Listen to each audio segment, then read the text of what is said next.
నమస్తే తెలుగు వారి విశ్వవేదిక TV9 USA వారధి కార్యక్రమానికి స్వాగతం. నేను పద్మావతి. జేడీ కొత్త పార్టీతో జనసేనకు నష్టమా? వైసీపీ నుంచి నాయకుల రాకకు జనసేన ఎదురు చూస్తోందా? ఇక బీజేపీ తెలుగుదేశంతో ఉమ్మడి పొత్తుపై క్లారిటీ ఎప్పుడు వస్తుంది? ఈ అంశాలపై మాట్లాడడానికి జనసేన అధికార ప్రతినిధి విజయ్ కుమార్ TV9 వారధి ప్రోగ్రాంలో జాయిన్ అయ్యారు. వారితో మాట్లాడాలనుకునే కాల్ చేసిన నెంబర్స్ 914023490015 914023490016. వాట్సాప్ వీడియో కాల్ చేసిన నెంబర్ 8006036036. నమస్కారం అండి విజయ్ కుమార్ గారు. నమస్కారం. ఏమిటి మరి మరో కొత్త పార్టీ వెలిసింది, దానివల్ల అంటే మీరు జనసేన ఏ విధమైన ఇదిలో ఉంది? ఆహ్వానిస్తామండి. కొత్త పార్టీ ఎవరు కొత్త పార్టీ పెట్టినా వాళ్ళని ఆహ్వానిస్తాం, వాళ్ళకి శుభాకాంక్షలు తెలియజేస్తాం. అంటే కాన్సెప్ట్ ఇప్పుడు జేడీ గారి లక్ష్మీనారాయణ గారి కాన్సెప్ట్ కానీ పవన్ కళ్యాణ్ గారి కాన్సెప్ట్ కానీ అంటే జనం కోసం వాళ్ళు ఏమి పెద్ద ఆస్తులు అంటే ఈ మధ్య రాజకీయం ఎలాగైందంటే బిజినెస్ అయిపోయింది. రాజకీయాలకు రావడం అంటే ఆస్తులు పోగేసుకోవడం. ఇద్దరూ అలాంటి మనస్తత్వం కాదు. ప్రజల సమస్యలపై ఫోకస్ పెట్టి పోరాటం చేద్దాం అన్న ఇదితోనే వస్తున్నారు. సో కాన్సెప్ట్ సేమ్ అయినప్పుడు కాన్ఫ్లిక్ట్ వస్తుందా? ఏమి రాదండి, ఏమి రాదు. ఎందుకంటే అనుకోవడం వేరు, దాన్ని ఆచరణలో పెట్టడం వేరు.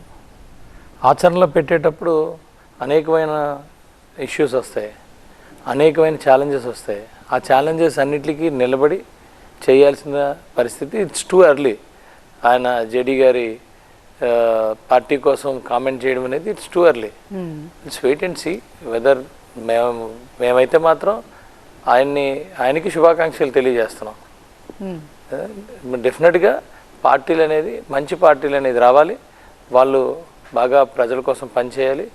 పనిచేసినప్పుడు పాజిటివ్గా డెఫినెట్గా పవన్ కళ్యాణ్ గారికి అయితే ఏదో పార్టీ పెట్టేయాలి, నేను ముఖ్యమంత్రి అయిపోవాలి, లేకపోతే నేను ఏదో మొత్తం డబ్బులు సంపాదించేయాలి, లేకపోతే నేనే ఉండాలి అనేది ఎక్కడ ఉండదు. ఆయనకి ప్రజలు గొంతై ప్రజల కోసం పనిచేయాలి, ప్రజల కోసం వర్క్ చేసి ఆంధ్రప్రదేశ్ రాష్ట్రాన్ని, భారతదేశాన్ని ముందుకు తీసుకెళ్ళాలి, రేపటి తరం కోసం పనిచేయాలని ఒక కమిట్మెంట్తో ఉన్న వ్యక్తి. సో డెఫినెట్గా ఆయన పార్టీలు కానీ వ్యక్తుల్ని కానీ ఆయన ఆహ్వానిస్తారు. ఇది చాలా క్లారిటీతో ఉంటారు ఆయన ఇప్పుడు. అలాంటప్పుడు అందుకనే కదా మేము నాకు ఒకటే చెప్తారు ఎప్పుడు కూడా, ఏ వ్యక్తితో కూడా నాకు పర్సనల్గా విభేదాలు లేవు, ఓన్లీ పాలసీ మ్యాటర్స్తో మాత్రమే మేము విభేదిస్తాను నేను అని అంటారు ఆయన. మాకు ఈవెన్ జగన్మోహన్ రెడ్డి గారి గురించి కూడా చెప్తారు, మీరు మాట్లాడేటప్పుడు పాలసీ మ్యాటర్ మీద మాత్రమే మాట్లాడండి తప్పితే ఆయన పర్సనల్ ఇష్యూస్లో కానీ, లేకపోతే ఆయన హావభావాలు, లేకపోతే ఆయన ఏమంటాం ఆయనకి ఏమన్నా లోపాలు ఏమన్నా అలాంటివి మాట్లాడొద్దని చెప్తారు. కాకపోతే పాలసీ మ్యాటర్స్ మీద మాత్రం చాలా స్ట్రైట్గా మాట్లాడతాం. ఇప్పుడు ఎదురవుతాం, మనం ఎదురైనప్పుడు పలకరిస్తాం కదా, కొట్టుకోం కదా. అలాంటప్పుడు మనం పర్సనల్ మాటలు మాట్లాడాల్సిన అవసరం లేదు, పాలసీ వరకు మాత్రం మాట్లాడాలి అని అంత క్లారిటీతో రాజకీయం చేసేవాళ్ళు ఎవరు ఉంటారండి. అంటే ఏదో అవకాశం ఉన్నప్పుడు కలడం, అవకాశం లేనప్పుడు విభేదించడం, తిట్టుకోవడం అలాంటి ఎప్పుడు కూడా పవన్ కళ్యాణ్ గారు ప్రోత్సహించరు. మాకు కూడా చాలా క్లారిటీతోనే మాకు చెప్తా ఉంటారండి. రైట్. ఈ విషయంపై మరింత డీటెయిల్గా మాట్లాడుకుందాం. చిన్న కాల్ తీసుకున్న తర్వాత రోహిత్ ఉన్నారు వర్జీనియా నుంచి. రోహిత్ గారు. హలో అండి. యా రోహిత్, నమస్తే. హలో అండి, నేను వాళ్ళది ఎప్పుడు చూస్తుంటానండి, గుడ్ ప్రోగ్రామ్. సో నా ఫస్ట్ క్వశ్చన్ ఏంటంటే అండి, జనసేన పార్టీ అసలు అంటే ముఖ్యమంత్రి అవసరం లేదంటారు, మరి ఇంకా రాజకీయాలు ఎందుకండి? ఒక నాయకుడు ఉన్నప్పుడు ముఖ్యమంత్రి కావాలని అందరికి ఉంటది కదా. సో అంటే ఇలా తోక పార్టీ లెక్క ఇంకెన్ని రోజులు ఉంటారు? అంటే ఇప్పుడు చంద్రబాబు నాయుడు తర్వాత లోకేష్ తర్వాత దేవాంశ్కి సపోర్ట్ చేసుకుంటూ ఉంటారా? ఇలాగే ఉండాలా? ఇంకా అంటే ఇంకా మార్పు ఉండదా? ఇంకా మనకు ముఖ్యమంత్రి అవసరం లేదా అనేది ఫస్ట్ థింగ్. సెకండ్ థింగ్ ఏంటంటే అండి, అంటే ఎప్పుడు జగన్మోహన్ రెడ్డి అని మాట్లాడతారు, కానీ మీ అసలు ఏంటి మీ ఉమ్మడి ఇదేంటి, కార్యాచరణ ఏంటి? తెలుగుదేశం వాళ్ళేమో మేము 160 గెలుస్తామని అచ్చెన్నాయుడు అంటారు. సో ఇంకా 160 వాళ్ళే గెలిస్తే మీరు అంటే ఇంకా మిగతా ఉన్నది 15 సీట్స్. అంటే మీకు ఇచ్చేదేని, మీరు గెలిచేదేని ఏంటి? అసలు ఈ జనసేన పార్టీనేనా ఏంటి ఇది? అసలు అని అసలు మాకేమీ అర్థం అవ్వట్లేదండి. Please explain. Thank you. Right Rohit, I'll extend Rohit's question. Actually నేనే అడుగుదాం అనుకున్నాను, Rohit has got my question. ఏ పార్టీ అయినా అల్టిమేట్ ఏమంటారు లక్ష్యం should be to become a higher authority or to become a leader. కానీ ప్రతిసారి మీరు ఎప్పుడు వచ్చినా కానీ, మిమ్మల్ని ఎప్పుడు అడిగినా కానీ ముఖ్యమంత్రి ఆశ లేదు అంటున్నారు. అంటే అదొక కైండ్ ఆఫ్ మీరు క్లారిటీ అంటున్నారు కానీ క్లారిటీ రావట్లేదు. ముఖ్యమంత్రి పోనీ ఇలాగైనా మీరు లైన్ తీసుకొని నేను ముఖ్యమంత్రిని అవ్వాలి, నేను ప్రజల ఆలనా పాలన చూడాలి అన్న లైన్ తీసుకుంటే ఇంకొంచెం ఉండేదేమో. That's what Rohit is asking. అంటే నేను ఒకటే చెప్తానండి, ఇక్కడ ఆశ కాదు ఆశయం గురించి మాత్రం ఆ క్లారిటీ మీరు అందరూ తీసుకోవాలి. ఆశయం వేరు, ఆశ వేరు. ఆశయం అనేది ఎప్పటికీ ఉంటుంది. ఆశ అనేది వెంటనే అయిపోవాలంటే, ముఖ్యమంత్రి అయిపోవాలంటే అక్కడితో క్లోజ్ అయిపోద్ది. డెఫినెట్గా ఎస్, మీరు అన్నది క్లియర్, కరెక్ట్. ముఖ్యమంత్రి అయితే మేము అనుకున్నది చాలా చేయగలుగుతాం. అది ఈ రోజుకే పెట్టాం మేము. అంటే ఇక్కడ మాటికి ఎందుకు డిస్టర్బెన్స్ వస్తుంది, ఎందుకు ప్రజలు, మీరు కానీ మీడియా కానీ కొంత ఎందుకు అర్థం చేసుకోవడంలో తప్పు జరుగుతూ ఉందంటే, మాది ప్రయాణం, మాది ఒక టార్గెట్, ముఖ్యమంత్రి టార్గెట్ కాదు, మాది ఒక ప్రయాణం. ఆ ప్రయాణం ఎంతవరకు చేస్తాం అనేది కూడా వాస్తవాలు. ఇప్పుడు వయసు 65 సంవత్సరాలకో 55 సంవత్సరాలకో 70 సంవత్సరాలకో 80 సంవత్సరాలకు వచ్చి నేను ముఖ్యమంత్రిగా 60-30 సంవత్సరాలు ఉంటాను, 40 సంవత్సరాలు ఉంటాను, అది సాధ్యం కాదు కదా, వాస్తవే కదా. అండ్ 5 సంవత్సరాలకు ఒకసారి ప్రజాస్వామ్యం ఏం చెప్తుంది, 5 సంవత్సరాలకు ఒకసారి ప్రజల తీర్పు కోసం వెళ్లాల్సి వస్తుంది. కానీ అక్కడ డిసైడ్ చేసి డిక్లేర్ చేసేది ఏంటి, మేము 30 సంవత్సరాలు ముఖ్యమంత్రిగా ఉంటామని. ముఖ్యమంత్రి ఏంటి నాకు అర్థం కాల. మనం మాట్లాడేది మన ఆశయం ఎలాగ ఉండాలి, మన ఆశయం ఒక స్పెసిఫిక్గా ఉండాలి. ఇదిగో మనం ఈ 5 సంవత్సరాల్లోనో నెక్స్ట్ 10 ఇయర్స్లోనో మనం ఇది చేద్దాం అనుకుంటున్నాం, ఇలా చేద్దాం అనుకుంటున్నాం, అలా చేద్దాం అనుకుంటున్నాం. ఈ పర్టికులర్ ఒక టార్గెట్ పెట్టుకొని ఒక విజన్ పెట్టుకొని మనం ముందుకు వెళ్తున్నప్పుడు ఎస్ అబ్సల్యూట్లీ అందులో పాత్ర ఒక్కొక్కసారి ముఖ్యమంత్రి అవ్వచ్చు, ఒక్కొక్కసారి అవ్వకపోవచ్చు. కానీ ఆ జర్నీ అయితే చేస్తూ ఉండాలి. అంటే నేను ఒకటే అడుగుతా ఉన్నానండి, ఒకసారి ఒక పార్టీకి అధికారం ఇస్తారు, ఇంకొకసారి ఇంకో పార్టీకి అధికారం ఇస్తారు. అంటే అధికారం ఇచ్చిన పార్టీ ఈసారి మాకు అధికారం ఇచ్చారు కాబట్టి మేము ప్రజల కోసం పనిచేస్తాం, అధికారం ఇవ్వలేకపోతే శుభ్రంగా అన్ని క్లోజ్ చేసుకొని ఇంటికి వెళ్ళిపోతామని అనడానికి లేదు కదా. ఇది అంతే 100% అధికారం ఇస్తే అధికారంలో మనం పనిచేయాల్సి వస్తుంది, అపోజిషన్లో అయితే అపోజిషన్లో పనిచేయాల్సి వస్తుంది. కానీ బాధ్యత అనేది ఎప్పుడు కూడా అది ఆశయాన్ని, ఆ బాధ్యత కనెక్టెడ్ ఉంటుంది. ఆశయం ఎప్పుడు బాధ్యతని మనకు గుర్తు చేస్తూ ఉంటుంది. సో ఇక్కడేమంటానంటే ముఖ్యమంత్రి అయిపోవాలి అనే కంగారు అయితే మా దగ్గర లేదు. ముఖ్యమంత్రి అయితే మేము ఏదైతే చెయ్యాలనుకుంటున్నామో అవన్నీ చెయ్యాలి కాబట్టి ముఖ్యమంత్రి అవ్వాలనే క్లారిటీ మేము ఎప్పుడు ఇచ్చాం, ఎప్పుడు ఇస్తానే ఉన్నాం. ఇక్కడ చాలా క్లారిటీ. కానీ ఇక్కడ ఆశకి ఆశయానికి ఉన్న డిఫరెన్స్ మీరు అందరూ గమనించుకుంటే, పవన్ కళ్యాణ్ గారు ముఖ్యమంత్రి అనే ఏదైతే టాపిక్ జరుగుతుందో దానికి ఆన్సర్ వస్తుంది. ఇది చాలా క్లారిటీగా మేము మాట్లాడతాం. 2, ఆయన ఎంతసేపు 160 సీట్లు తెలుగుదేశంకి వచ్చేస్తే ఇంకా 15 సీట్లు మీకు ఇస్తారా? సారీ అండి, 160 సీట్లు మేము గెలుస్తాం ఉమ్మడిగా అని చెప్పి ఎక్కడన్నా చెప్పుకుంటున్నారు. అంతేగాని ఏదో మా రోహిత్ గారు అన్నట్టు 160 సీట్లు తెలుగుదేశం ఇస్తే మాకు 15 సీట్లు నెవర్, అది కరెక్ట్ కాదు. 100% మేము ఏంటనే దాని మీద మాకుంది. అలాగే తెలుగుదేశం పార్టీకి కూడా ఉంది. దీంట్లో చాలా క్లారిటీతో ఉన్నాం.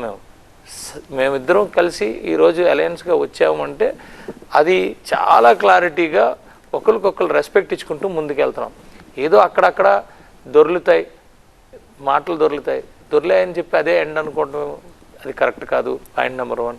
2వ పాయింట్, ఒక ఆశయంతోనే ఇద్దరం కలిసి ఒక దగ్గరికి వచ్చినప్పుడు ఆశయాన్ని కోసం మనం చూసుకోవాలి. కానీ కేవలం ముఖ్యమంత్రి సీట్ల లేకపోతే ఇంకోట, ఎస్ అబ్సల్యూట్లీ తెలుగుదేశం పార్టీ కార్యకర్తలకి వాళ్ళకు ఉండాల్సిన ఆశ వాళ్ళకు ఉంటుంది, మా కార్యకర్తలు, మా జన సైనికులకి, మా వీర మహిళకి మాకు ఉండాల్సిన ఆశ మాకు ఉంటుంది. ఇవి ఆశలకు కాదు కదా వచ్చింది. ఆశల కోసం వచ్చుంటే మేము కొట్టుకునే వాళ్ళం, సీట్ల కోసం, ముఖ్యమంత్రి పదవి కోసం కొట్టుకునే వాళ్ళమే. ఇక్కడ ఆశయం కోసం వచ్చినప్పుడు క్లారిటీ మా నాయకులకి ఉండాలి, బయట నాయకులకు ఉండాలి, ప్రజలకు ఉండాలి, మీడియాకు ఉండాలి. రైట్. అయితే అంటే ఇంకొక సిచ్యువేషన్ ఏంటంటే తెలంగాణలో మాత్రం బీజేపీతో జనసేన పొత్తు తెలిసిపోయింది మొన్న ఎన్నికల్లో, పొత్తుతో కలిసి వెళ్ళారనేసి. బట్ ఆంధ్రప్రదేశ్కి వచ్చేసరికి మళ్ళీ ఒక సిచ్యువేషన్, అటు టీడీపీ ఉంది, ఇటు బీజేపీ ఉంది. ఎవరి సైడ్ అంటే ఎవరికి దూరం దగ్గరలో ఉంది, ఎవరికి దూరంలో ఉంది, ఎవరికి దగ్గరలో ఉంది? మేము బీజేపీతో అయితే కంటిన్యూ అవుతున్నామండి. అంటే మీకు ఇదంతా ఒక క్లారిటీ కన్ఫ్యూజన్లో ఉన్నట్టే ఉంటుంది, ప్రతి ఒక్కరికి ఉంటుంది కన్ఫ్యూజన్. ఇక్కడ కన్ఫ్యూజన్కి పడాల్సిన అంత ఇక్కడేమి అంత ఏదో అదేంటో ఆ ముడి ఇప్పలేనంత కన్ఫ్యూజన్ అయితే చిక్కుముడి అయితే కాదు. వాస్తవానికి మాకు మోడీ గారి నాయకత్వం అంటే చాలా గౌరవం, ఇది చాలా క్లియర్. మోడీ గారు అలాగే భారతీయ జనతా పార్టీ కోసం మేము క్లియర్గా మేము సపోర్ట్ చేసుకుంటూ వచ్చాం. మా నాయకుడికి పవన్ కళ్యాణ్ గారికి ఎప్పుడైనా ఏదైనా అభిప్రాయ భేదం ఉంటే అభిప్రాయ భేదం చాలా క్లారిటీగా చెప్పడం జరుగుతుంది. అందులో ఎటువంటి అది మోడీ గారా లేకపోతే చంద్రబాబు నాయుడు లేకపోతే ఇంకొక నార్మల్ వ్యక్తి ఈ సుందర్ విజయ్ కుమార్ అనేది చూడదు. ఆయన చెప్పేటప్పుడు చాలా క్లారిటీగా చెప్తారు. మేము 14లో ఇద్దరు అటు చంద్రబాబు నాయుడు గారికి ఇటు మోడీ గారికి ఇద్దరికి కలిసి ఏవి ఆశించకుండా సపోర్ట్ చేసాం, కేవలం ఆంధ్రప్రదేశ్ రాష్ట్రం కోసం. అందులో 2-3 అంశాలు ఉన్నాయి. ఈ అంశాల కోసం మనం మాట్లాడుకున్నప్పుడు ఆ అంశాల మీద మా అభిప్రాయం చెప్పడం జరిగింది. చెప్పేటప్పుడు కూడా మేము ఆ అభిప్రాయాలు చెప్పేటప్పుడు కూడా మేము విభేదించాం. ఈరోజు కూడా మేము భారతీయ జనతా పార్టీతో ఆఫ్టర్ 19 మళ్ళీ కంటిన్యూస్ అలయన్స్ పెట్టుకున్నా కూడా మా అభిప్రాయాలు మేము చెప్పాం. స్టీల్ ప్లాంట్ విషయం అనండి, అమరావతి విషయం అనండి, ఏదైనా సరే మా అభిప్రాయాలు మేము చెప్పాం. అది ఆ అభిప్రాయాలు వాళ్ళకి వ్యతిరేకంగా ఉండొచ్చు, అనుకూలంగా ఉండొచ్చు, మేము చెప్పాల్సింది క్లియర్గా చెప్పాం. అయితే ఇక్కడ ఏమవుతుంది అంటే అండి, ఈరోజు ఆంధ్రప్రదేశ్ రాష్ట్రంలో ఉన్న పరిస్థితులు 100% తెలుగుదేశం పార్టీ ప్రధానమైన పార్టీ, జనసేన పార్టీ ప్రధానమైన పార్టీ రెండు కలిసి వెళ్ళకపోతే ఆంధ్రప్రదేశ్ నష్టపోతుంది, ఆంధ్రప్రదేశ్ ప్రజలు నష్టపోతారు. కాబట్టి ఈ విషయాలు మేము భారతీయ జనతా పార్టీకి, అమిత్ షా గారికి వీళ్ళందరికీ ఎక్స్ప్లెయిన్ చేయడం జరిగింది. వాళ్ళు కూడా సానుకూలంగానే స్పందించారు. కానీ ఎలా వర్కౌట్ చేస్తారు, 3 కలిసి వెళ్తాయా లేకపోతే 2 కలిసి వెళ్ళి వాళ్ళు అంటే మేమేమి వాస్తవానికి జగన్మోహన్ రెడ్డి గారి లాగా మాకు ఎవరు శత్రువులు ఉండరండి. ఆయన మాకు ఓన్లీ ప్రత్యర్థులు ఉంటారు. అంటే అవతల పార్టీ వాళ్ళు మా పార్టీ అంటే అది ప్రత్యర్థులు అంటాం, కానీ శత్రువులు ఇక్కడ ఎవరు ఉండరండి. మాకైతే ఎవరితోనే మాకు గొడవలు ఉండవు, ఎవరితో మాకు ఉండవు. సో ఎలా వెళ్ళాలి, ఏ ఫార్మేట్లో వెళ్ళాలి, ఎలా చేయాలి అంటే వాళ్ళకు ఒక ఫార్మేట్ ఉంది, వీళ్ళకో ఫార్మేట్ ఉంది, మాకో ఫార్మేట్ ఉంది. ఇవన్నిటిలో కూడా ఎవరికి ఉండాల్సిన పాలసీస్ వాళ్ళకు ఉన్నాయి. సో ఆ పాలసీస్ని ప్రజల కోసం ఎలాగా ఫ్రేమ్ చేసుకుంటాం, ఎలాగ దగ్గరికి అవుతాం, ఎలా వెళ్తాం అనే దాని మీద కూర్చొని మాట్లాడుకోవడానికి కొంత టైం తీసుకుంటుంది. కానీ ఇన్ ప్రిన్సిపల్ అయితే మాత్రం ఎస్ అబ్సల్యూట్లీ ఇక్కడ ఆంధ్రప్రదేశ్లో 3 పార్టీలు కలిసి వెళ్లాల్సిన ఆవశ్యకత అయితే ఉందనేది అందరూ ఒప్పుకున్న విషయమే. దానికి మేమిద్దరం దగ్గరగా వర్క్ చేసుకుంటూ ఒకే వేదిక మీద మీరు చూసే ఉంటారు కదా, లాస్ట్ 100 days నుంచి అంటే ఎప్పుడైతే చంద్రబాబు నాయుడు గారు ఎప్పుడైతే అరెస్ట్ అయ్యారో, అరెస్ట్ అయిన తర్వాత పవన్ కళ్యాణ్ గారు వెళ్ళి ఎప్పుడైతే అనౌన్స్ చేశారో అక్కడి నుంచి కూడా మేము ప్రతి వేదికని పంచుకుంటూ వస్తున్నాం. ఒకే వేదిక మీద, ఈ యువగలం వేదిక మీద డైరెక్ట్గా ఇద్దరు కూడా కనపడటం జరిగింది. సో ఇంకా రావాల్సింది భారతీయ జనతా పార్టీ ఎలా వస్తుంది, ఏమొస్తుంది అనే దాని మీద. సో ఎన్నికలు ఆసన్నం అయ్యేసరికి ఒక అవగాహన అయితే వస్తుందండి, డెఫినెట్గా వస్తుంది. ఇప్పుడు నేను అంటుంది ఏంటంటే, ఇప్పుడు తెలంగాణలో కాంగ్రెస్ వచ్చింది, రేపు భారతీయ జనతా పార్టీ కేంద్రంలో ఉంటుంది. వీళ్ళిద్దరూ కొట్టుకుంటారా? కొట్టుకోరు కదా, స్ట్రైట్ దే.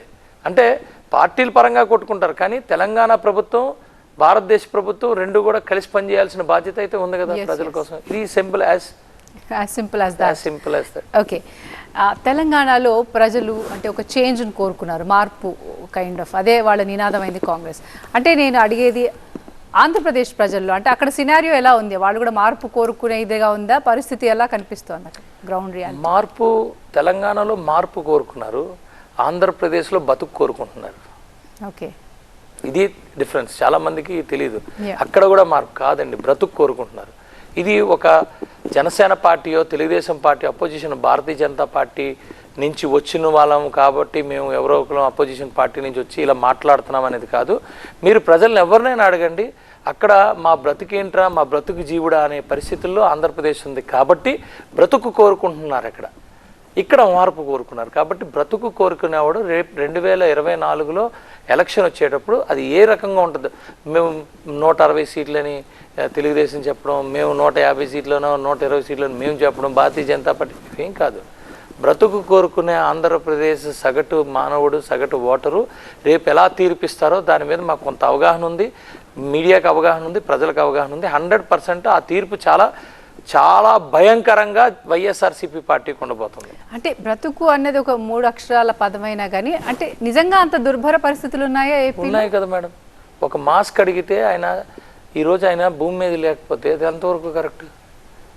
డెలివరీ చేసి అంటే 100% కారు డ్రైవరు హత్య జరిగిన తర్వాత ఇంటికి తీసుకెళ్ళి ఆ శవాన్ని డెలివరీ చేసిన బయట ఆయన జేజేలు కొట్టుకుంటూ, జెండాలు ఎగరేసుకుంటూ, మాల వేసుకుంటూ తీన్మార్ డప్పులతోని ఊరేగించుకుంటే జైలు నుంచి వస్తే అది ఏ రకమైన మెసేజ్ ఇస్తుంది? ఈరోజు 14 సంవత్సరాలు 13 సంవత్సరాలలో కూడా ఈరోజు డెకైటీలుగా తయారైన కుర్రోళ్ళు ఉన్నారు గంజాయిలతో, వాళ్ళతోనే. నేను కేవలం వైఎస్ఆర్సీపీ ప్రభుత్వం మీద నేను మాట్లాడలా, as a citizen of India, as a citizen of Andhra Pradesh నేను మాట్లాడుతున్నా. ఇవి దీని నుంచి బతుకు కోరుకునే పరిస్థితులే కదా ఇవన్నీ. నేను ఓపెన్గానే మాట్లాడుతున్నా. ఈరోజు ఎంతమంది బయటకు వచ్చారు? టీచర్లు బయటకు వచ్చారు, ధర్నాలు చేశారు. అలాగని అంగన్వాడీ స్టాఫ్ అంతా కూడా ఈరోజు ధర్నాలు చేస్తున్నారు. లేకపోతే సర్వశిక్ష అభియాన్ అవుట్సోర్సింగ్ పీపుల్ అందరూ కూడా ఈరోజు ధర్నాలు చేస్తున్నారు. అలాగే మీకు ఎవరు కాదని చెప్పండి, అందరూ పరిస్థితి అలాగే ఉంది. ఈరోజు నా కాన్స్టిట్యున్సీలో ఒక కంపెనీ మూతపడిపోయింది. ఎందుకు మూతపడిపోయింది? కేవలం ఈ పాలసీస్, కరెంటు పవర్ బిల్లులు రేట్ పెంచడం వల్ల, వాటర్ రేట్లు పెంచడం వల్ల, ఎస్సీజెడ్లో ఉన్న కంపెనీస్ ఇవన్నీ ఇప్పుడు బ్రతుకు కోరుకునేట్టే కదా. మార్పు కోరుకుంటున్నట్ట ఆంధ్రప్రదేశ్లో బ్రతుకు కోరుకుంటున్నట్ట. Right. So betterment of people of no betterment to live. ఈరోజు బతికే పరిస్థితులు లేవు ఆంధ్రప్రదేశ్లో. Betterment from the present situation. No betterment. అలా కూడా లేదు. మినిమం లైవ్లీహుడ్ కోసం అక్కడ పోరాటం చేస్తున్నారు. మేబీ చాలా మందికి నచ్చకపోవచ్చు, అంత దుర్భరంగా ఉందా అని చెప్పి చాలా మంది నాకు ఫోన్ చేయొచ్చు. నేను కానీ దుర్భరంగానే ఉంది, పరిస్థితి దుర్భరంగానే ఉంది. ఎందుకు ఆత్మహత్యలు చేసుకుంటున్నారు? ఎందుకు పరిస్థితులు దారుణంగా ఉన్నాయి? వాస్తవానికి ఇది కనుక్కోవాలి కదా. ఎందుకు? ఇప్పుడు సింపుల్, ఇప్పుడు నేను ఒకటే మాట్లాడతానండి. 10,000 రూపాయలు అంగన్వాడీ టీచర్లకి 10,000, 11,000, 10,500, 11,000 ఇస్తున్నారు. నేను అంటుంది మీరు అందరికన్నా ఎక్కువగా అంటే ఓవరాల్ కంట్రీలో పెట్రోలు డీజిల్ ధరలు పెరిగిపోయినాయి, కానీ ఇంకా ఎక్కువగా వడ్డన చేసిన ఆంధ్రప్రదేశ్ రేపు కమోడిటీస్ పెరుగుతాయని తెలీదా? పర్ క్యాపిటా అక్కడ ఎక్స్పెండిచర్ పెరుగుతుందని తెలీదా? దాన్ని ఎలాగే వీళ్ళు 10,000 రూపాయలతో ఎలాగే వాళ్ళు లీడ్ చేసుకుంటూ వస్తారు? ఎక్కడో దగ్గర బ్రేక్ అవుతుంది కదా. పొద్దున్న అయ్యేసరికి 1వ తారీఖు వచ్చేసరికి పాలు, లేకపోతే పేపర్ బిల్లో, లేకపోతే టీవీ బిల్లో ఏదో ఒకటి వస్తాయి కదా. అవన్నీ ఎలాగే 10,000తో వేస్తారు? అది ఎక్కడైనా కూర్చున్నారా అని నేను అడుగుతున్నా. ఈరోజు సర్వశిక్ష అభియాన్ వాళ్ళు డైరెక్ట్గా మంత్రి గారి దగ్గరికి వెళ్ళి మా బాధ వినాలి అని వెళ్ళి అడిగితే రమ్మని చెప్పి కనీసం వాళ్ళు పట్టించుకోకుండా పంపించేస్తే ఇలాంటి ఒక అడ్మినిస్ట్రేషన్ ఎక్కడ ఉంటుంది? వినాలి కదా, కూర్చోవాలి కదా. వాళ్ళు ఎవరు? మన పిల్లలే కదా.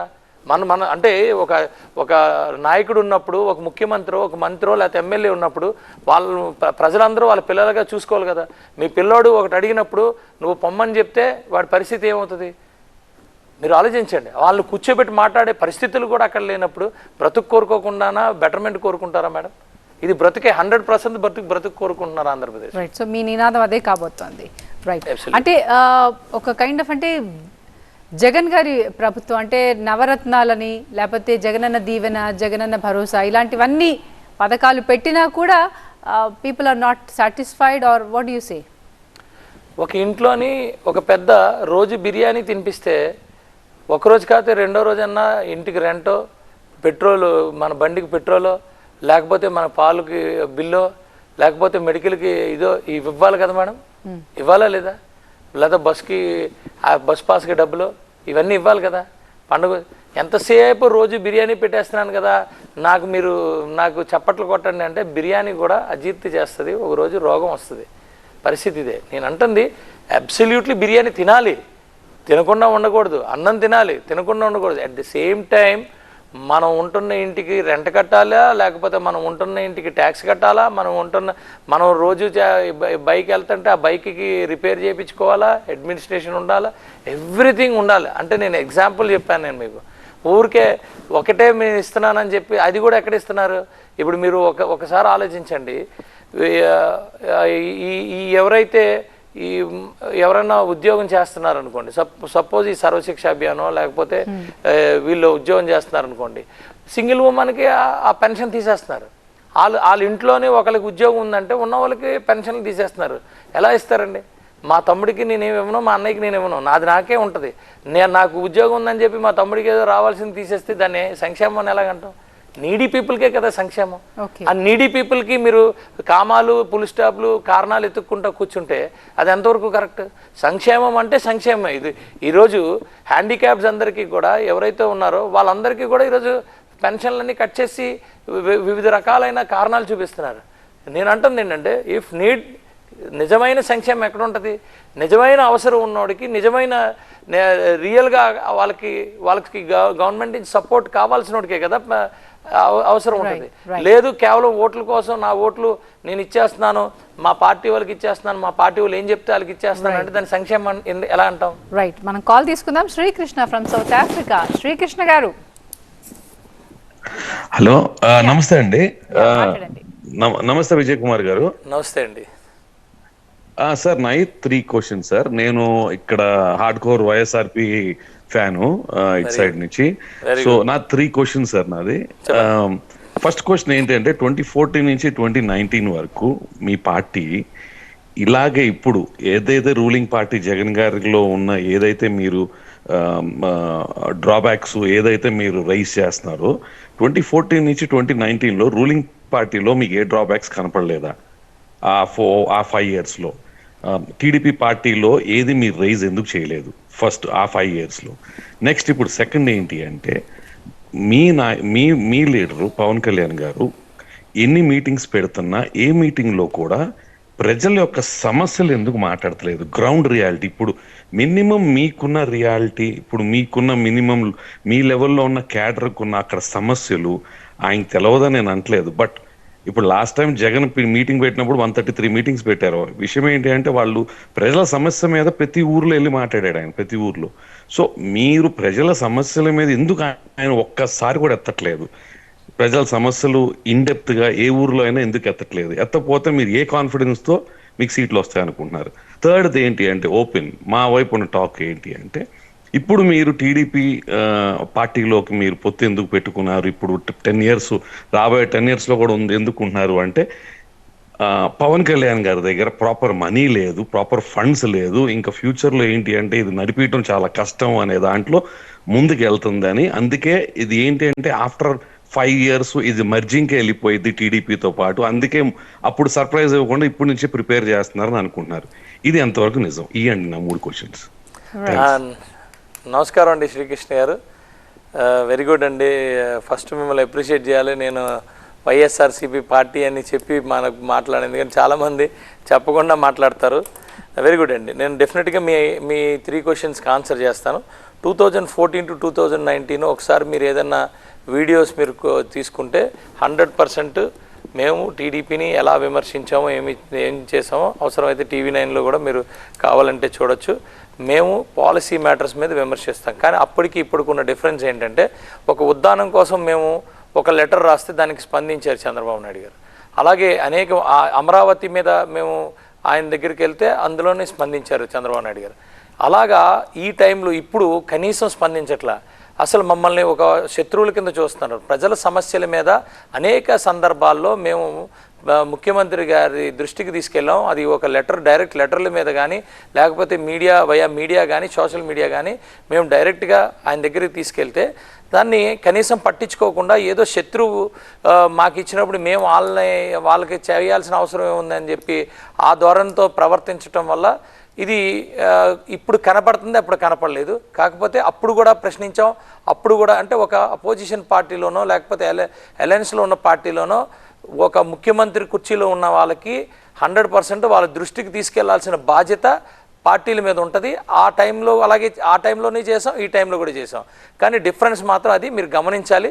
100% ఇక్కడ ఈ 19 నుంచి తర్వాత వచ్చిన ధోరణి అయితే మాత్రం ఏదో ఒక నియంత్రణ ధోరణి వల్ల, లేకపోతే మేము అవతల పార్టీ వాళ్ళకి మేము ఎందుకు చేయాలి? ఆఖరికి మీరు చూసే ఉంటారు, ఆఖరికి చిరంజీవి గారు లాంటి వ్యక్తిని కూడా ఇంట్లోకి అక్కడ ఎక్కడ గేట్ బయట కార్లు ఆపించి ఆ హీరోలందరినీ నడిపించుకొని వచ్చే పరిస్థితి అలాగే ఉంటుందండి. కావాలంటే మీ వైఎస్ఆర్సీపీ పార్టీలో ఉన్న ఎమ్మెల్యేలు కానీ మంత్రులు కానీ వాళ్ళని అడగండి, వాళ్ళు కూడా వాళ్ళ భావాలు కూడా అలాగే ఉన్నాయి. ఇప్పుడు ఒక్కొక్కరు బయటకు వస్తున్నారు, చెప్తున్నారు, చూసుకోండి. ఎందుకు ఊరికే వ్యతిరేకించరు ఎవరును. వ్యతిరేకించేది ఇంత తీవ్రంగా వ్యతిరేకించడానికి ఏది కన్సిడర్ చేయకుండా, ఏది అసలు వీళ్ళని పట్టించుకోవాల్సిన అవసరమే ఉంది, వీళ్ళతో నాకు సంబంధం ఏముంది అన్న ఒక నియంతృత్వ ధోరణి వల్ల ఇది విపరీతంగా కనపడుతుంది. కానీ మేము ప్రశ్నించడం 2 సార్లు కూడా ప్రశ్నించామండి. 2 మీటింగ్స్లో రియాలిటీ మీరు ఎందుకు సమస్యల మీద అబ్సల్యూట్లీ సమస్యల మీద మేము మాట్లాడడమే కాదు పోరాటం కూడా చేసాం. మరి మీకు తెలియకపోతే ఒకసారి తెలుసుకోండి. ఇలా తెలియకపోయేది అని నేను అనడం అది అంటే మీరు అడిగిన దానికి నేను చెప్తున్నాను. కానీ అబ్సల్యూట్లీ మీకు ఒకసారి ఈ 5 సంవత్సరాలు మేము పోరాటం చేసాం. మేము మా నాయకుడు పోరాటం చేశాడు. ఎప్పుడు కూడా ఆయన సమస్యల్ని ఎప్పుడు కూడా ఆయన మాట్లాడతారు. మీరు ఒక్కసారి అంటే మాది జనసేన పార్టీ కాబట్టి మా జనసేన పార్టీ నాయకుడిది మీరు స్పీచ్లు వినకూడదని ఏమైనా పెట్టుకుంటే మీకు తెలియకపో ఉండొచ్చు. బట్ ఒకసారి వినండి సార్. 3వది లాస్ట్లోని ఇప్పుడు టీడీపీతో పొత్తు ఎందుకు పెట్టుకున్నారు, డబ్బులు లేక? అబ్సల్యూట్లీ కాదు. మీకు ఓపెన్గా చెప్తున్నాం, డబ్బులు ఉన్నా లేకపోయినా మేము 100% ఫస్ట్ నుంచి చెప్తానే ఉన్నాం. ఎక్కడికి వెళ్ళినా కూడా ఇట్ ఈజ్ అవర్ జర్నీ. ఇది జర్నీకి టార్గెట్కి రెండింటికి చాలా డిఫరెన్స్ ఉంటుంది. మా పార్టీ ఒక రాజకీయ జర్నీ కోసం, ఆ రాజకీయంగా మేము ప్రజలకు అండదండగా ఉండడం కోసం, ప్రజల కోసం పోరాడడం కోసం, ప్రజలకు మంచి చేయడం కోసం, ప్రజలు అభివృద్ధి చేయడం కోసం, ఆంధ్రప్రదేశ్ అభివృద్ధి చేయడం కోసం, అధికారంలోకి వచ్చి ఆంధ్రప్రదేశ్ అభివృద్ధి చేయడం కోసం ఇలాంటివి అనేకమైనవి మా జర్నీలో ఉన్నాయి. సో ఈ జర్నీలో ఎప్పటికప్పుడు అంటే 2014లో కండిషన్స్ వేరు. 2014లో ఒక ఎక్స్పీరియన్స్డ్ పర్సన్ ఉండాలి. ఆ టైంలో మాకు ఒక ఆర్గనైజ్డ్ వేలో మా పార్టీ లేదు కాబట్టి అన్కండిషనల్గా మేము సపోర్ట్ చేయడం జరిగింది. ఇది 2014లో ఉన్న మా జర్నీలో ఉన్న ఒక మైల్ స్టోన్. 2019కి ఒక మోస్తరు వరకు మా కాళ్ళ మీద మేము నిలబడడానికి, మా కాళ్ళ మీద మేము పోటీ చేయడానికి మా జర్నీలో ఆ రోజు మాకు ఉన్న పరిస్థితులు, ఈరోజు ఉన్న పరిస్థితులు ఆంధ్రప్రదేశ్ రాష్ట్రాన్ని రక్షించుకోవాలి. ఆంధ్రప్రదేశ్ రాష్ట్రానికి రక్షించుకునేటప్పుడు వ్యూహాలు ఉంటాయి. ఆ వ్యూహాల్లో భాగంతో మేము ఈరోజు తెలుగుదేశం పార్టీయే కాదు, ఏ పార్టీ అయినా అన్ని పార్టీలని మేము ఆహ్వానిస్తున్నాం. అన్ని పార్టీలు కలిసి ఈరోజు జగన్మోహన్ రెడ్డి అనే వ్యక్తిని మేమైతే ఒక క్లారిటీకి వచ్చాం. ఎందుకంటే ఆయనతో చెప్పి ఇంకా మాకు చాలా అయిపోయింది. కాబట్టి మేము ఒక డెసిషన్కి వచ్చాం. కాబట్టి మేము వెళ్తున్నాం. అది డబ్బుల కోసం అని మీరు అనుకుంటే మేబీ మీరు వైఎస్ఆర్సీపీ పార్టీ సోషల్ మీడియాస్లోని వాళ్ళ నెట్వర్క్స్లోని మీరు ఉండబట్టికి వాళ్ళు రుద్దుడికి మీరు మీ ఆలోచన విధానం అలాగ ఉండొచ్చు. Please కమ్అట్ from that. ఇది మీరు దయచేసి please follow other social medias కూడా. మీరు అదర్ సోషల్ మీడియాస్ కూడా మీరు తెలిస్తే వాస్తవానికి ఏది వాస్తవం అనేది మీరు జడ్జ్ చేసుకోవడానికి బాగుంటుంది అనేది నా సలహా. రైట్. నరేష్ ఉన్నారు ఫ్లోరిడా నుంచి. విజయ్ కుమార్ గారు మీతో మాట్లాడడానికి. నరేష్ గారు. హలో, నమస్కారం అండి. ఒక 2 క్వశ్చన్లు సార్. ఏం లేదు, ఇది మన ఇప్పుడు లీడర్స్ ఇప్పుడు 2 ఉన్నారండి. ఇది మన టీడీపీ నుంచి మన నారా లోకేష్. తను ఇంకా నేర్చుకుంటున్నాడండి రాజకీయ ప్రసంగం ఎట్లు ఇవ్వాలి, తనకు లెక్కలు వచ్చి రావు. మొన్న ఒకరికి 15,000, ఇద్దరికి 30,000 అని అన్నాడు. తర్వాత ముగ్గురు ఉంటే 90,000 అని అంటుండు. మరి ఆయనకు ఇంకా రాజకీయాలు నేర్చుకుంటున్నాడు, ఇంకా ఇదంతా చేస్తున్నాడు. ఆయనను పెట్టేసేసి మనం ఈ సంక్షేమం ఇస్తే ఓట్లు పడతాయని అనుకున్నప్పుడు అసలు ప్రసంగాలు ఇయ్యనోని పట్టుకొచ్చేసేసి అసలు ప్రసంగాలు ఇప్పించేసేసి యువగలం అనేసేసి ఏంది చంద్రబాబు కొడుకని ఆయనకు లెక్కలు వచ్చినా రాకపోయినా మమ్మల్ని ఓట్లేయమంటుండ్రా, సీఎం కుర్చీలో కూర్చోబెట్టాలి. అదొకటి. ఈ పవన్ గారు కూడా వచ్చేసి మొన్న తెలంగాణలో వచ్చి కాంటెస్ట్ చేశారు. ఏది మన ప్రసంగం ఇచ్చారు. ఎక్కడ కూడా అక్కడ ఉన్న కేసీఆర్ ప్రభుత్వాన్ని కానీ ఎక్కడ తిట్టింది లేదు, అంటే వాళ్ళ దగ్గర ఉన్న అవినీతిని చూపెట్టింది లేదు, ఏం లేదు. అంటే అవినీతి ఏం లేదు, వేస్తే వేయండి. అదే ఒక మూవీ ప్రమోషన్ తిరిగి వేసిండ్రు. అసలు తెలంగాణ గురించి మీకు ఏమన్నా సమస్యలు ఏమన్నా అర్థమైనాయా, లేకపోతే ఏం అర్థం కాక బట్టి వచ్చి వేస్తే వేయండి రాబాయ్, ఇది ఒక మూవీ ప్రమోషన్ తిరిగి వచ్చి నవ్వుకుంటూ వెళ్ళిపోతున్నా అన్నది అదొకటి మెసేజ్ ఇద్దాం అనుకున్నారో కొంచెం చెప్పండి. అసలు తెలంగాణ గురించి కూడా ఏమన్నా ఆలోచించిందా అన్నది. నరేష్ గారు నమస్కారం అండి. నారా లోకేష్ గారు ఎప్పుడు ఏం మాట్లాడారు నాకైతే నేను అబ్జర్వ్ చేయలేదు. కాకపోతే ఒకటి మాత్రం గుర్తుపెట్టుకోండి, ఇన్ జనరల్ నేను మాట్లాడుతున్నాను. నాయకులు మాట్లాడేటప్పుడు అక్కడక్కడ అందరూ అంతా దీని కింద మధ్య మధ్యలో అక్కడున్న కండిషన్స్ పెట్టి అక్కడున్న పరిస్థితులు పెట్టి మాట్లాడుతూ ఉంటారు. అయితే ఈరోజు నారా లోకేష్ గారు ముఖ్యమంత్రినో లేకపోతే ఇంకొకటిని ఎక్కడ ఎవరు మాట్లాడలేదు. అండ్ మోర్ ఓవర్ మనకి వైఎస్ఆర్సీపీ పార్టీని చూసి వన్ మ్యాన్ షో కింద అందరూ అనుకుంటున్నారేమో. వాస్తవానికి ఒక అధికారం ఇచ్చారు అంటే ఒక ముఖ్యమంత్రి ఒక్కరికే అధికారాలన్నీ ఉండవండి. ఇందులో చాలా ఉంటాయి. ఏ పరిపాలన చేసేటప్పుడు ముఖ్యమంత్రికి ఉండాల్సింది ముఖ్యమంత్రికి ఉంటాయి, మంత్రులకు ఉండాల్సింది మంత్రులకు ఉంటాయి. అలాగే ఎగ్జిక్యూటివ్ ప్యానెల్ ఉన్నారో వాళ్ళకి సిఎస్ గారు కానీ డీజీపీ గారు కానీ వీళ్ళందరికీ ఎవరికి ఉండాల్సినవి వాళ్ళకు ఉంటాయి. మనం ఏదో ఒక తప్పు మాట్లాడామని చెప్పి పరిపాలన అంతా అలాగే ఉంటుంది అనుకోవడం చాలా అది అవివేకం. అయితే ఇక్కడ మీరు గమనించాల్సింది ఏంటంటే ఆ లెక్కకు వస్తే ఆలుగడ్డకి ఉల్లిగడ్డకి కూడా తేడా లేని వాళ్ళు ఈరోజు 5 సంవత్సరాలు పరిపాలించేసినప్పుడు మీరు చిన్న విషయం అలా మాట్లాడేటప్పుడు ఎలా ఉంటుంది అంటే మీరు ఒక క్వశ్చన్ చేశారు కాబట్టి నేను ఇది మాట్లాడుతున్నా. ఇప్పుడున్న ముఖ్యమంత్రికి అసలు ఏమీ తెలియనప్పుడు ఆయన పరిపాలనకి వీటికి చాలా డిఫరెన్స్ ఉంటుంది. అది మీరు గమనించగలరు. తర్వాత తెలంగాణ సమస్యల మీద పవన్ కళ్యాణ్ గారికి తెలియదని ఎవరు చెప్పారండి? ఎందుకు అంటే ఇప్పుడు ప్రతి ఒక్కరిని తిట్టుకుంటా పోతూ ఉండాలా? వాస్తవానికి మీకు ఇంతకుముందు కాలర్ దగ్గర కూడా నేను చెప్పా, పార్టీలు అన్నప్పుడు అక్కడ ఉన్న ముఖ్యమంత్రులు వాళ్ళకి నచ్చినట్టు వాళ్ళు చేసుకుంటారు. అది కూడా with in the limits of constitution పరిధిలోనే ఎవరైనా పని చేసుకుంటూ ఉంటారు. ఆ పని చేసినప్పుడు ఒకరు ఒక అంశానికి విలువిస్తారు, ఇంకో అంశానికి విలువిస్తారు. ఒకరు ఒక అంశం మీద డెవలప్ చేయడం చూస్తారు, ఇంకో అంశం మీద డెవలప్ చేద్దాం. ఎవరు ఫోకస్ వాళ్ళకు ఉంటుంది. ఎవ్రీ 5 yearsకి ప్రజలు ఎందుకు రివ్యూ చేసుకుంటారంటే ఇది కరెక్టా కాదా అని రివ్యూ చేసుకోవడానికే ప్రజాస్వామ్యం మనం రాజ్యాంగం ఇచ్చిన ఒక ప్రావిజన్. అయితే ఇక్కడ నేనేమంటానంటే ఎప్పుడైనా సరే ఏ ముఖ్యమంత్రి ఉన్నా ఏ మంత్రులు ఉన్నా వాళ్ళ దృష్టికి తీసుకెళ్ళాలి. ఆ సమస్యలు వాళ్ళ దృష్టికి తీసుకెళ్ళినప్పుడు వాళ్ళు ఆ సమస్య తీవ్రత మీద వాళ్ళ స్పందన కూడా ఎలా ఉందో చూసుకొని దాని మీద పోరాటం చేసే పరిస్థితి ఉండాలి.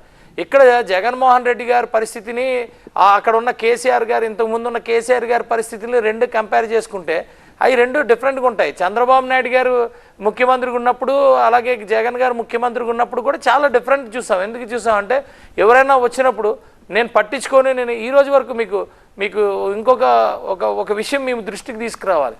చంద్రబాబు నాయుడు గారు కానీ గతంలో రాజశేఖర రెడ్డి గారు కానీ ఎవరైనా సరే 5 సంవత్సరాల్లో ప్రతిరోజు లేకపోతే 2 రోజులకు వస్తారో 3 రోజులకు వస్తారో ప్రజల్ని డైరెక్ట్గా కలిసేవారు. ఇక్కడ కనీసం ప్రజాప్రతినిధుల్ని కలలేని పరిస్థితి ఇక్కడ ఉంది.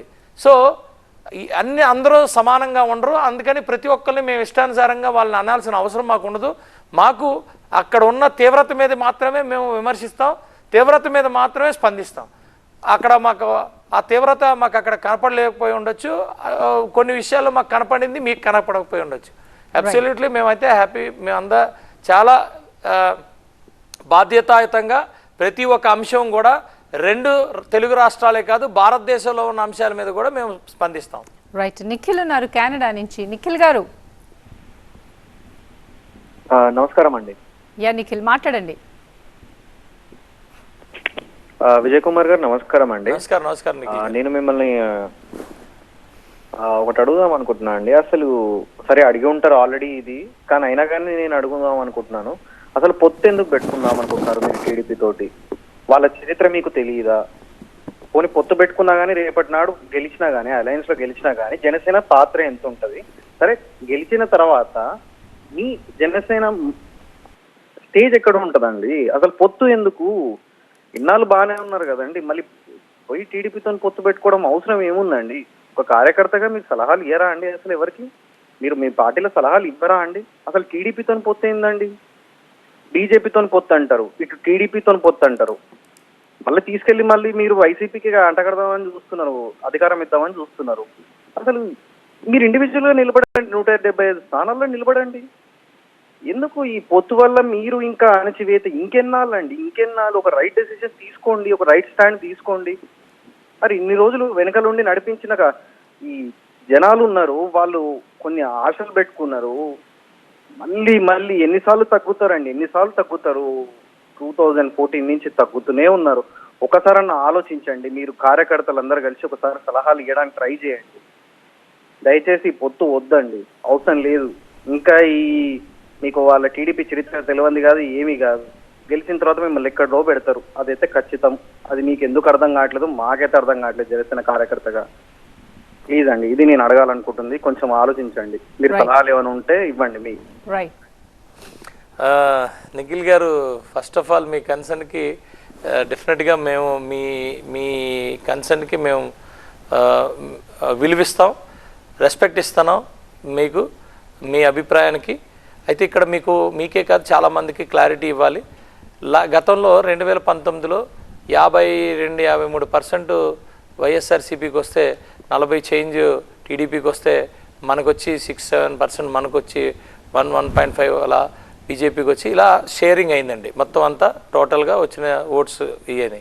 ఈరోజు భారతీయ జనతా పార్టీ మనం పక్కన పెట్టుకుందాం. ఈరోజు ఒకవేళ 34.5% ఒకవేళ వైఎస్ఆర్సీపీ పార్టీకి వచ్చింది అనుకోండి, మనకి జనసేన పార్టీకి 32 లేకపోతే అక్కడ కూడా 32 ఆ లెక్కన మనకు వచ్చింది అనుకోండి, 33 అలా వచ్చింది అనుకోండి. అప్పుడు పరిస్థితి ఏమవుతుందండి? దయచేసి అర్థం చేసుకున్నాం. మళ్ళీ వైఎస్ఆర్సీపీ పార్టీ వస్తుంది.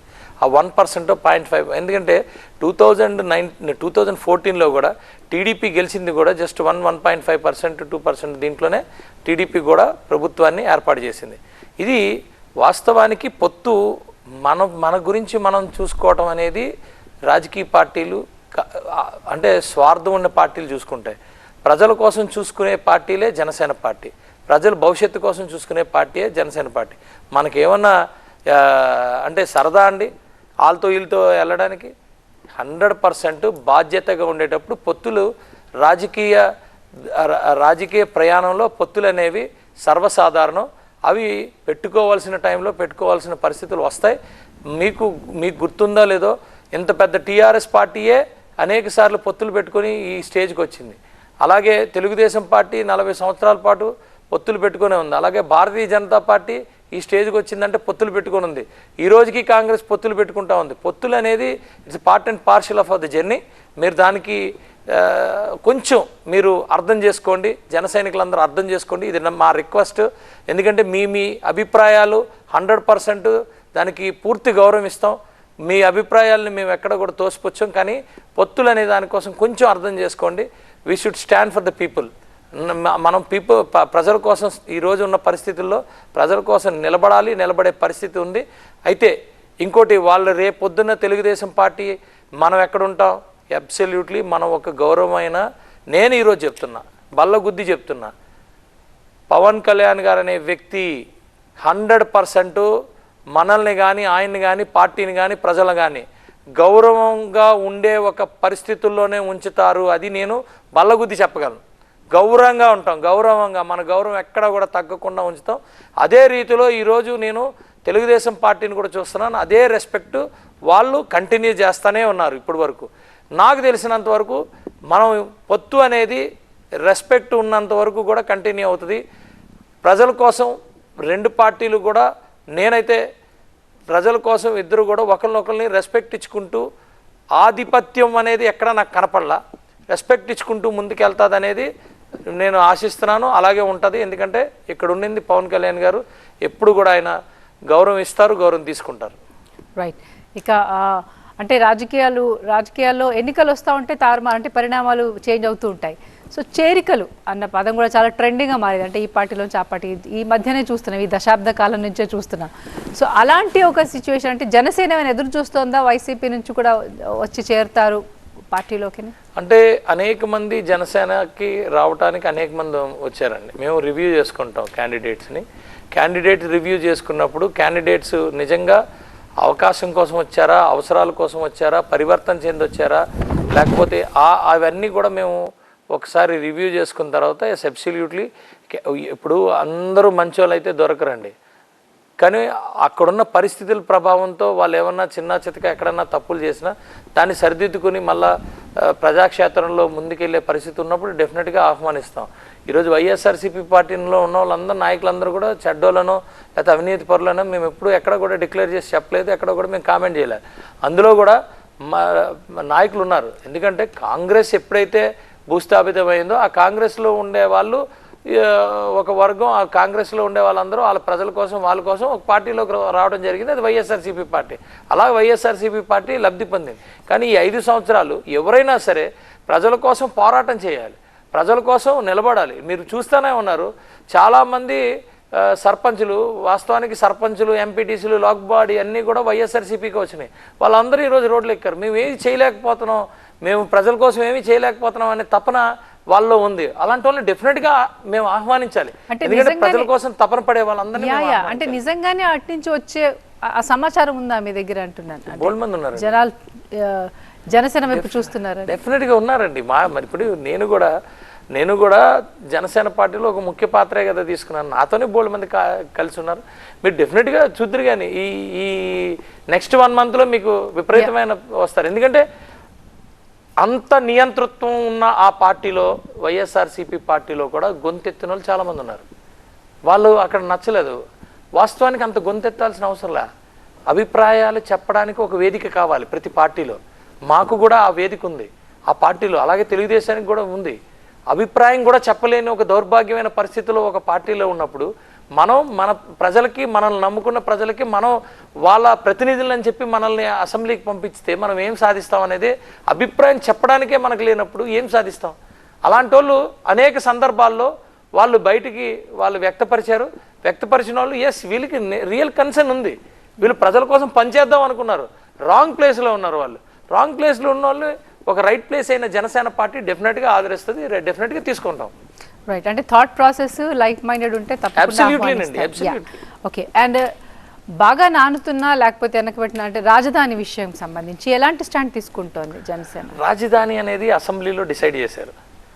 ఇది అధికార పార్టీ, అపోజిషన్ పార్టీ అందరూ కలిసి అసెంబ్లీలో డిసైడ్ చేశారు. నేను అంటుంది అంత డిసైడ్ చేసిన తర్వాత ప్రత్యేకంగా ఇక్కడే పెట్టాలి అనేది ఏమి ఉండదండి. వాళ్ళు అక్కడ పెట్టారని వీళ్ళు ఇక్కడ పెట్టారని ఏమి ఉండవు. వాస్తవానికి అభివృద్ధి వికేంద్రీకరణ మీదే జనసేన పార్టీ ఫోకస్ చేస్తుంది. కానీ రాజధాని వికేంద్రీకరణ చేసినంత మాత్రం ఏమైపోతుందండి? ఏమవ్వదు. నేనేమంటానంటే ఈ 5 సంవత్సరాలు రాజధాని కానీ ఇంకోటి కానీ అన్నీ పక్కన పెట్టేసి కేవలం విశాఖపట్నం అని చెప్పుకోవడానికి మాత్రం వచ్చారు. నేను ఈరోజు మాట్లాడుతున్నా, విశాఖపట్నం మొత్తం దోచుకున్నారు. ఎక్కడా ల్యాండ్స్ ఉంచలేదు, ఎక్కడా చేయలేదు, ఒక అభివృద్ధి లేదు.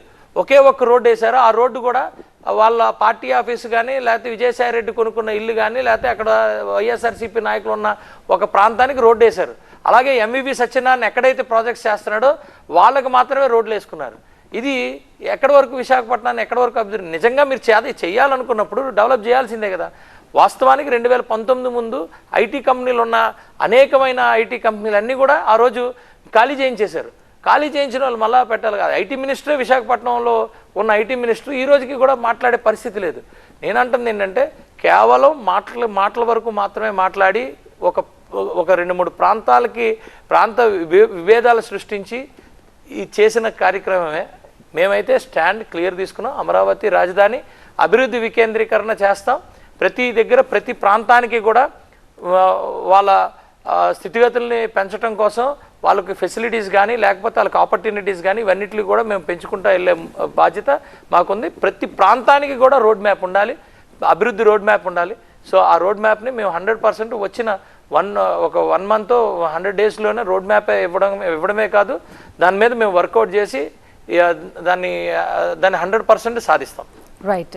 ఇంకోటి అంటే మీ ప్రత్యర్థి లేకపోతే ఆపోజిషన్ వాళ్ళు ప్రస్తుతం అధికారంలో ఉన్న వైసీపీ ఒకటే విమర్శ చేస్తోంది, అసలు వాళ్ళకి అంటే క్యాండిడేట్స్ లేరు. 175 seatsలో రేపు కనుక per suppose as soon as possible ఎన్నికలు డిక్లేర్ అయ్యా అనుకోండి, నిజంగా 175 అభ్యర్థులు అంటే 170 స్థానాల్లో నిలబడుతుందా లేకపోతే అక్కడ కూడా ఆచితూచి కేవలం కొన్ని స్థానాలని అట్లా జనసేన ప్రిపేర్ అవుతుందా? ఎలా వాట్ ఈస్ జనసేన? ఎవరికి లేవు క్యాండిడేట్లు? మాకు లేరు అంటున్నారా? విమర్శ వైసీపీకి ఉన్నారా మేడం? నా ప్రశ్న స్ట్రైట్ ప్రశ్న. మేబీ గెలిచేయచ్చు. నేను 2019 ఫిబ్రవరి మార్చి వరకు కూడా ఎంపీలు 25లో కనీసం 15 మంది క్యాండిడేట్లు లేరు. 15 ప్రాంతాల్లో ఎంపీలు లేరు. వాళ్ళు లేరు. సీరియస్గా ఓపెన్ ఇది కావాలంటే చూడండి. ఇప్పుడు మా అనకాపల్లి ఉంది, టీడీపీ నుంచి తెచ్చుకున్నారు, ఎంపీ క్యాండిడేటే లేరు అక్కడ. మేబీ ఎంవివి సత్యనారాయణ విశాఖపట్నం ఉంటే ఉండొచ్చు, కానీ నాకు అనకాపల్లికి క్యాండిడేట్ ఎక్కడ ఉన్నారు? లేనేలేడు కదా. అప్పుడు తెలుగుదేశం నుంచి తెచ్చుకున్నారు. ఇలాంటి పరిస్థితులు అన్ని పార్టీలకు ఉంటాయండి. మాకు లేరని ఎవరు చెప్పారు? క్యాండిడేట్ అంటే దాని నిర్వచనం చెప్పండి. క్యాండిడేట్ అంటే ఏంటి? వాళ్ళ క్యాండిడేట్ అంటే వాళ్ళకి ఏంటంటే డబ్బు ఉండాలి, బలం ఉండాలి, రౌడీయిజం ఉండాలి, ఎలక్షన్ చేయాలి, నిన్ను కొట్టాలి, ఓట్లు వేయించుకోవాలి. అది వాళ్ళకున్న అర్హతలు క్యాండిడేట్కి. మాకున్న అర్హత, మాకు రాజ్యాంగం ఏం చెప్పిందో ఆ అర్హతలు ఉంటే మాకు సరిపోద్ది. క్యాండిడేట్ లేరని అనడానికి ఏముంది మేడం? నాకు అర్థం కాల. ప్రజలు కదా ఓట్లు వేసేవాళ్ళు, ప్రజలు కాదండి. నాకు ఒక్క డౌట్, ఎప్పుడు వైఎస్ఆర్సీపీ మాట్లాడతారు కదా. నేను అంటుంది ఏంటంటే, క్యాండిడేట్ డిసైడ్ చేయాల్సింది ఎవరు? యాక్సెప్ట్ చేయాల్సింది ఎవరు? రాజ్యాంగం మనకి ప్రావిజన్ ఇచ్చింది. వయసు, అర్హతలు ఇవన్నీ రాజ్యాంగం. ఈ భారతదేశంలో పుట్టినోడు, ఆంధ్రప్రదేశ్లో పుట్టినోడు వాళ్ళు సిటిజన్ ఆఫ్ ఇండియా అయితే సరిపోదా? చెప్పండి, సరిపోద్ది కదా. మరి క్యాండిడేట్ లేరంటారేట. 5 కోట్ల మంది ప్రజలు ఉంటే అందులోంచి క్యాండిడేట్లు ఉండరంటే 175 మంది. హాస్యాస్పదం వాళ్ళు మాట్లాడారు. 2, ప్రజలు కదా యాక్సెప్ట్ చేయాలి. ప్రజలు ఇగో నేను వీడికి ఓటేస్తున్నానంటే ఆయన ఎవరు, నేనెవరినండి? వాళ్ళు ఓటేసి మీరు నాకు ప్రతినిధి అవ్వాలని, ఇప్పుడు వాళ్ళకి 2019లో మా ప్రతినిధి అవ్వాలని చెప్పి 151 మందిని ప్రతినిధులుగా తయారు ఓటేసి ఇచ్చారు. 151 మందిలో కనీసం ఈరోజు అనేక మంది మనం వీడియోలు చూసాం, మాకు అవ్వట్లేదు, మాకు రోడ్లు వేయమని చెప్పినా కూడా అవ్వట్లేదు. నేను ఓపెన్గా చెప్తున్నా, ఒక ఎమ్మెల్యే రోడ్లు వేయమని చెబితే అవ్వదు, కానీ వాళ్ళ ఏజెన్సీ రోడ్డు వేయమని చెబితే, వాళ్ళ సర్వే ఏజెన్సీలు రోడ్లు వేయమని చెబితే అప్పుడే వేస్తారు. అంటే ఎవరు ప్రతినిధి? అసలు మొత్తం ప్రజాప్రతినిధి అనే ఇదే మార్చేశారు కదండి. మరి ఎలా అవుతారు వాళ్ళ క్యాండిడేట్? మీరు అర్థం చేసుకోండి. అబ్సల్యూట్లీ ఈరోజు అదే ప్రాబ్లం వచ్చింది. వాళ్ళకి ప్రజాప్రతినిధులు దొరికే పరిస్థితి లేదు. కాబట్టే కదా ఏదో ట్రాన్స్ఫర్లు చేసినట్టు ఈ నియోజకవర్గానికి ఇంకో నియోజకవర్గం అలా షఫిల్ చేసుకుంటున్నారు. అదేం కర్మ? ఇప్పుడు పాత నుంచి 40 సంవత్సరాలు 50 సంవత్సరాల నుంచి తెలుగుదేశంలో 40 సంవత్సరాల నుంచి ఎక్కడ క్యాండిడేట్ అక్కడే ఉన్నారు. ఏదో తప్పక ఏదైనా రిజర్వేషన్లు ఉంటే అక్కడిక్కడికి షఫిల్ చేసుకునే పరిస్థితి, పక్క కాన్స్టిట్యున్సీకి వెళ్ళే పరిస్థితి. కానీ ఇంత పెద్ద ఎత్తున ఆఖరికి మంత్రుల్ని షఫిల్ చేసే అంత దౌర్భాగ్యమైన పరిస్థితి ఎందుకు వచ్చింది? దే ఆర్ నాట్, అంటే వాళ్ళు ఒక ప్రతినిధిగా, నిజమైన ప్రజాప్రతినిధిగా బిహేవ్ చేయలేకపోయారు. కాబట్టి తిరగమంటే రోజు రోడ్ల మీద తిరిగేసి మీరు తిరగండి, ఇంటింటికి తిరగండి కాదండి, దగ్గరగా ఉండాలి. మీకు నా సమస్య ఉన్నప్పుడు ఆ సమస్యని మీ దగ్గర చెప్పినప్పుడు నా గొంతండి. సీరియస్గా 2 లక్షల ఓట్లు ఉంటే 2 లక్షల ఓట్లకి కూడా ఆయన గొంతు అవుతాడు. ఓటు ఎంతమంది వేశారనేది అనవసరం. ఆ 2 లక్షల ఓట్లకి రెస్పాన్సిబుల్ అయినా ఎవరైతే ప్రతినిధి ఉన్నాడో వాళ్ళ కోసం పోరాటం చేయాలి, వాళ్ళ ఇష్యూస్ని తీసుకెళ్ళాలి, వాళ్ళతో మాట్లాడడానికి ఈయన ఎక్కడుంది కనెక్షన్? ముఖ్యమంత్రితో లేదు, ప్రభుత్వంతో లేదు, ప్రభుత్వంలో ఉన్నా కూడా లేదు, ఎక్కడా లేనప్పుడు ఎలా యాక్సెప్ట్ చేస్తారు ప్రజలు? అదే ఇక్కడ వచ్చిన వైఎస్ఆర్సీపీకి వచ్చిన సమస్య. మాకైతే మాత్రం మేము బిలీవ్ చేస్తున్నాం 100% మాకు క్యాండిడేట్స్ ఫుల్ ఫ్లెడ్జ్డ్గా ఉన్నారు. అందరూ కూడా థాట్ ప్రాసెస్ కూడా పవన్ కళ్యాణ్ గారి థాట్ ప్రాసెస్తోనే ఉన్నారు కాబట్టి కంటిన్యూ అవుతున్నారు. ఇప్పుడు మేము తెలుగుదేశం పార్టీ 2 కూడా మేము కలిసి వెళ్తున్నాం కాబట్టి 100% మంచి క్యాండిడేట్లు, అంటే యాక్సెప్టెడ్ క్యాండిడేట్స్. ఎస్, ఈయన ప్రతినిధి అయితే మాకు బాగుంటుంది, మా గొంతు అవుతారు, మా కోసం పని చేస్తారనే రియల్ అంటే ఒక ప్రజాస్వామ్యబద్ధంగా ఉండే ప్రతినిధుల్ని మేము ప్రజల ముందు పెట్టబోతున్నాం. అంటే వాళ్ళు ఏదైతే ప్రశ్న ఇస్తున్నారో మీరు మళ్ళీ అదే ప్రశ్న వాళ్ళకి వేస్తున్నారు. అభ్యర్థులు ఉన్నారంటే అసలు మీకున్నారా అనేసి. అండ్ మీరు అంటున్నారంటే రాజ్యాంగం ప్రకారం ఏవైతే అర్హతలు ఉన్నారో 175 కాదు, అంతకు మించి, తక్కువ కాకుండా ఎక్కువే ఉన్నారంటారు. అంతే కదా మేడం. ఇప్పుడు 5 కోట్ల ప్రజలు ఉన్నారు. 5 కోట్ల ప్రజల్లో 25 సంవత్సరాలు దాటిన ప్రతి ఒక్కరు కూడా పోటీ చేయడానికి అర్హుడే కదా. ఎస్, ఆంధ్రప్రదేశ్ ప్రజలకి అంటే ఒక ఎన్నికలు దగ్గర పడుతున్నాయి కాబట్టి అడుగుతున్నా, అంటే ప్రస్తుతం కావాల్సినది ఏంటి? What they need, what is there present requirement? అభివృద్ధి, సంక్షేమమా? సరే, మీ మేనిఫెస్టో మీకు ఉంటుంది, కానీ ఆంధ్రప్రదేశ్ ప్రజలకు ఏం కావాలి అన్న సిచ్యువేషన్, అంటే జనసేన ఎలా వెళ్తోంది? By the people, to the people, for the people. Andhra Pradesh కావాలి అంతే. ప్రజల కోసం, ప్రజల కొరకు ప్రజల చేత ప్రభుత్వాలు ఉండాలి. ఇది లేదని ప్రజలందరూ భావిస్తున్నారు. అక్కడ ప్రజలు పరిపాలించాలి.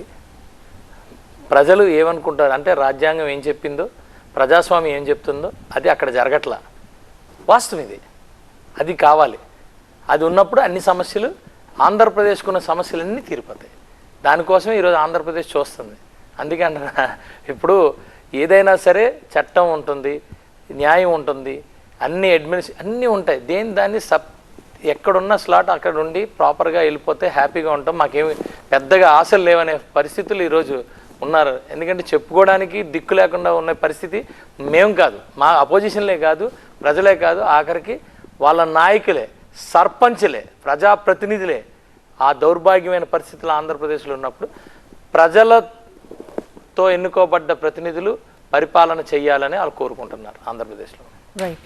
అంటే for the people, of the people, by the people, అంటే ప్రజాప్రతినిధి అన్నప్పుడు ప్రజల సమస్యలు పట్టించుకోవడం అండ్ యాజ్ ఇట్ ఈస్ ప్రజాస్వామ్యాన్ని నిలబెట్టడం, ప్రజాస్వామ్యబద్ధంగా మీ పాలన ఉంటుందని మీరు భరోసా ఇవ్వకపోతున్నారు. అబ్సల్యూట్లీ మేడం, మేము అదే అంటున్నాం కదా, for the people, of the people, by the people.